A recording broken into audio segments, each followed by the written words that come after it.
네, 감사합니다. 조금 앞으로 가십시오. 조금 앞으로. 저 통로 확보해줘야 되니까. 네.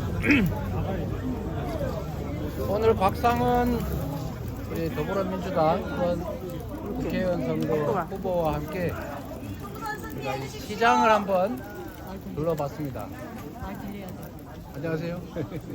저희도 미싱하는 데군요. 예, 이제 맞습니다. 네. 그런데 저희가 이 골목 상권을 다닐 때마다 듣는 말씀인데, 아까 어떤 분은 10년 동안 장사했는데 올해가 제일 힘들다 이렇게 말씀하시면서,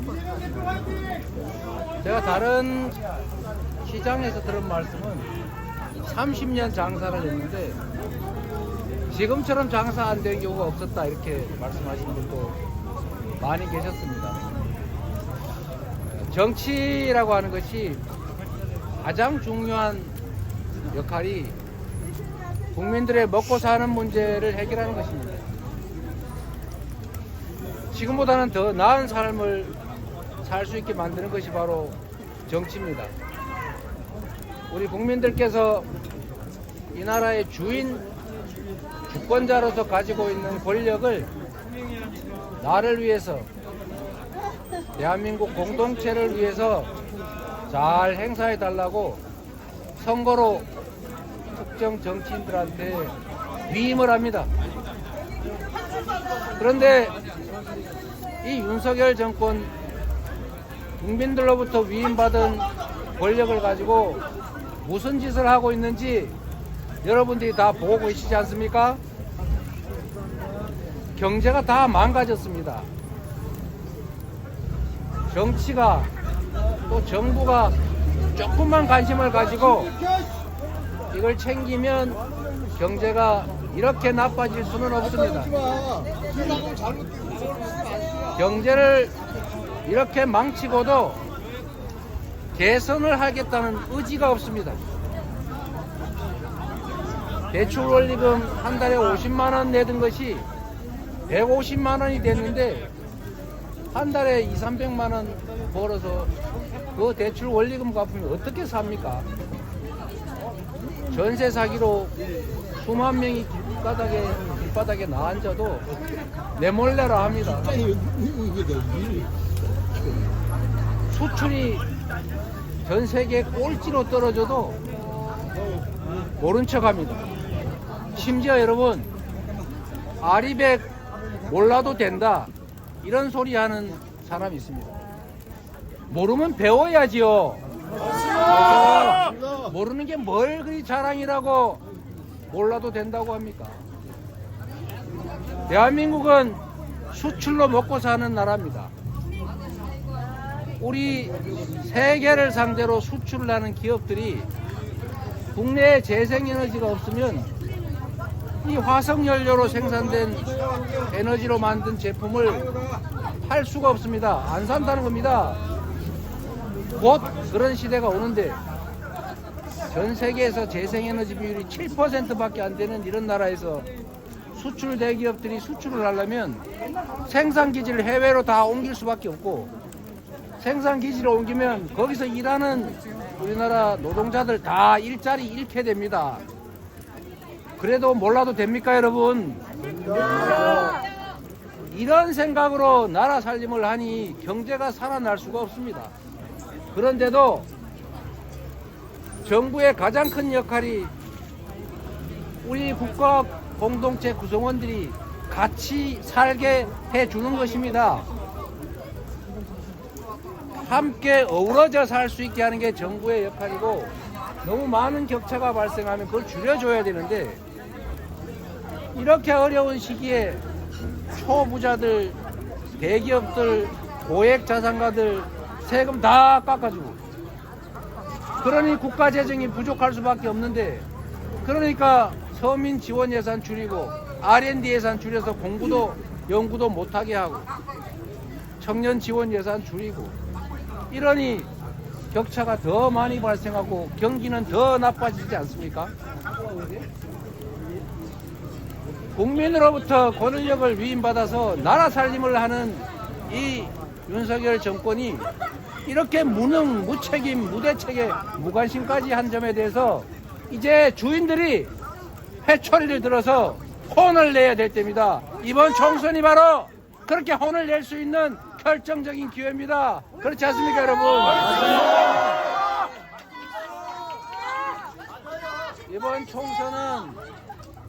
이번 총선은 권력을 위임한 우리 국민들께서 지금까지 주어진 권력으로 제대로 살림을 살았느냐, 대리인 수임인으로서 주어진 역할을 다 했느냐에 대해서 판단하고 상벌을 하는 바로 그때입니다. 잘했으면 다시 권력을 주고, 지금 살만하다, 앞으로 이 상태가 계속돼도 상관이 없다, 이러면 다시 찍으십시오. 그러나 이대로는 못 살겠다, 이대로 방치할 수는 없다고 생각이 되면 심판의 표를 던져서 이번 총선에서 쓴맛을 보여주셔야 합니다. 국민 여러분, 우리 더불어민주당 많이 기대에 부족합니다. 좀 더 노력하겠습니다. 그러나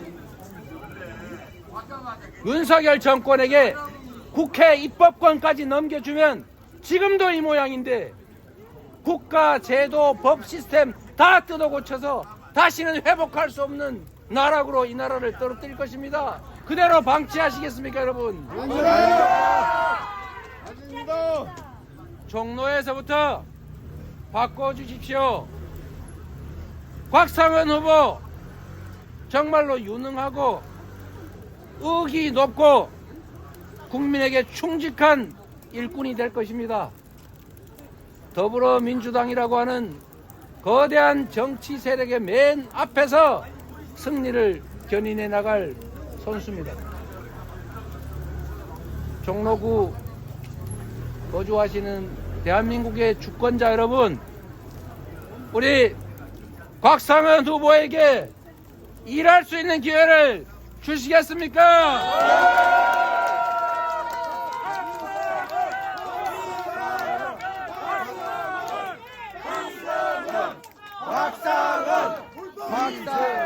여러분, 여기 내가 다 여론조사 해봤는데 우리 다 민주당이래. 네.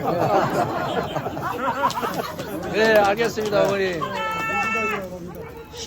저는 정치의 가장 기본적인 역할을 되찾아야 될 때라고 봅니다. 아무리 나라 살림을 엉망으로 해도 평등을 입에 달고 살면서 자기 측근, 자기 가족들은 온갖 범죄 혐의가 있어도 그냥 다 방치하고 타인의 없는 티끌을 만들어서 재판 보내서 고생시키고, 나라가 어찌되든 말든 해외에서 열심히 돈 써가면서 나라 망신시키는 일, 이렇게 하면은 심부름꾼의 자격을 박탈하겠다, 더 이상 너희들에게 나라 살림을 맡기지 않겠다는 그런 의지를 보여주셔야 합니다. 국민이 바보가 아니라는 것을 보여줘야 합니다. 적당히 거짓말하고, 적당히 묻고, 적당히 입 틀어막고, 이렇게 하면 아무리 나쁜 짓을 해도 다시 이 나라의 권력을 가질 수 있을 것이라고 믿게 해서는 안 됩니다. 지금 저들은 그렇게 될 거라고 믿고 있습니다. 일부 그런 징조도 조금씩 보이긴 합니다. 그러나 저는 국민들의 높은 시민의식 그리고 집단 지성을 믿습니다. 정치인 한 명 한 명은 눈 두 개, 귀 두 개, 입 한 개 가진 똑똑한 척하는 한 생명체이지만, 국민은 이렇게 눈, 이렇게 귀, 5천만 개의 입을 가진 집단 지성체입니다. 가려도 있는 것은 볼 것이고 막아도 들릴 것은 들릴 것입니다. 다만 시간이 얼마나 걸리냐 하는 것일 뿐입니다. 입을 틀어막아도 할 말을 할 것이고 진실은 조용히 전파될 것입니다. 그 속에서 우리 국민 여러분께서 이 나라의 주인, 대한민국의 주권자임을 결코 노란하지 않는 바보가 아님을 이번에 보여주실 걸로 믿습니다, 여러분.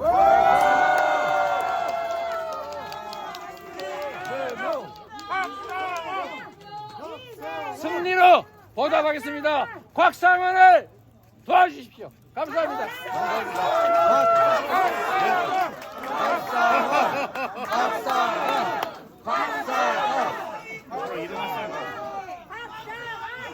네, 지금 이재명 대표님께서 지금 현 상황에 대해서 소상하게 말씀 주셨습니다.